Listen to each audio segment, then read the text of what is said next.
one of three different time frames: daily, weekly being the most popular, or monthly. Now, there are other time frames, quarterly, even annually, but the three most dominant time frames for dollar cost averaging, in my view, are daily, weekly, or monthly. Now, out of those three, I'd like to take the most dominant and what I consider to be the most appropriate of those three, the weekly buy of Bitcoin, or the weekly conversion into Bitcoin. All right, that's the one I want to focus on. When I speak of dollar cost averaging, I am talking about taking a specific portion, either a single dollar amount, a set dollar amount of the income that you make living your life, providing value for the world, whatever you do to provide value to your fellow man, to provide value to human society, whatever you do to earn an income for delivering value to the world, you are to take it. You are either going to take a specific dollar amount of that income or a specific percentage of that income every single week, and you're going to convert it into Bitcoin. That is what I mean by dollar cost averaging. When I speak, every single time that I mention dollar cost averaging here on X or in any medium for that matter, that is what is in my mind. A weekly conversion of a specific dollar amount, like $100 or $50 a week, or whatever the number is, you're going to stick to that number, and every single week, your purpose is singular in nature. It is simply to get more Bitcoin every single week of your life. With this weekly dollar cost averaging, you are to ignore price. You are to ignore what is going on in the world. You're to ignore any and all narratives that are popular at the time. You are to ignore the items so-called volatility. You are to ignore news. You're to ignore what's going on in the political scene, the geopolitical scene. You're to ignore everything. And if you are familiar with my work on dollar cost averaging, I've done a study over Bitcoin's 15-year life, and have found that of all the days of the week that's the most appropriate, there is a 24-hour period in almost every week in the week that is statistically better than all the other 24 hours of the entire week. And that is the 24 hours that starts my time. I'm using Eastern time, all right? New York time, let's say, all right? I would say from midday Sunday to midday Monday, using New York time.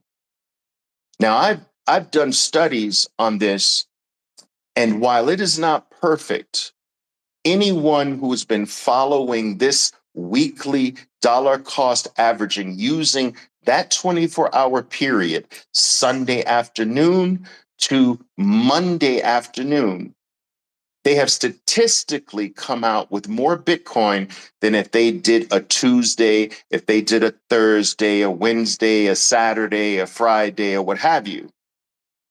All right. I've done that study.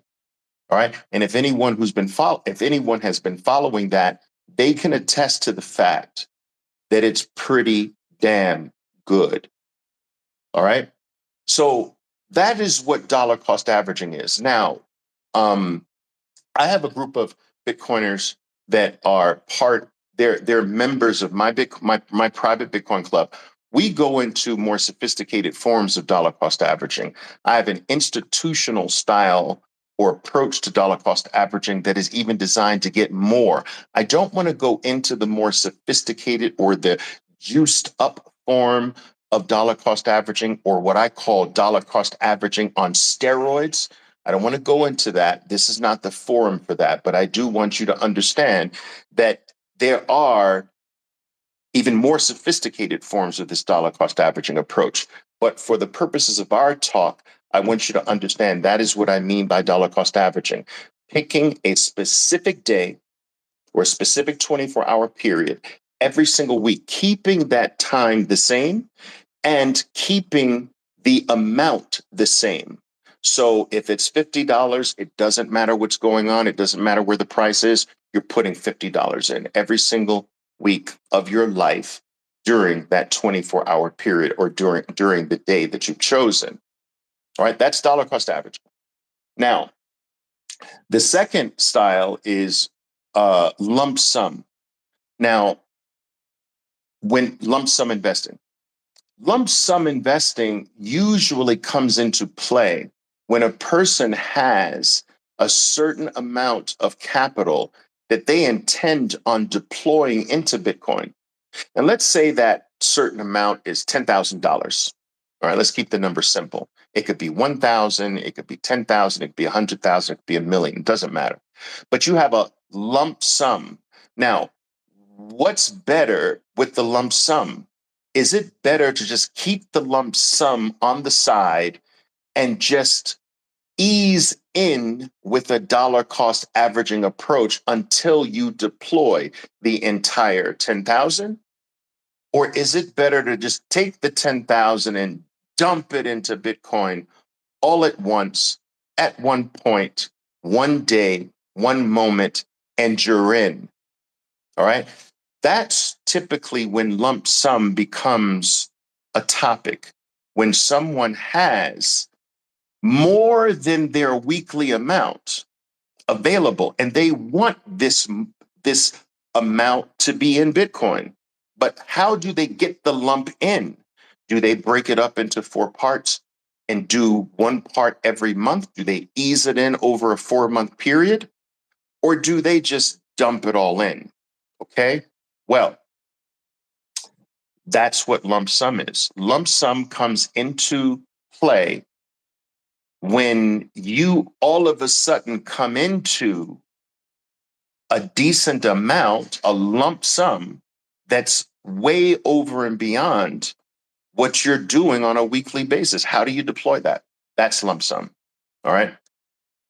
We'll talk about that. Now, timing tops and bottoms. Okay.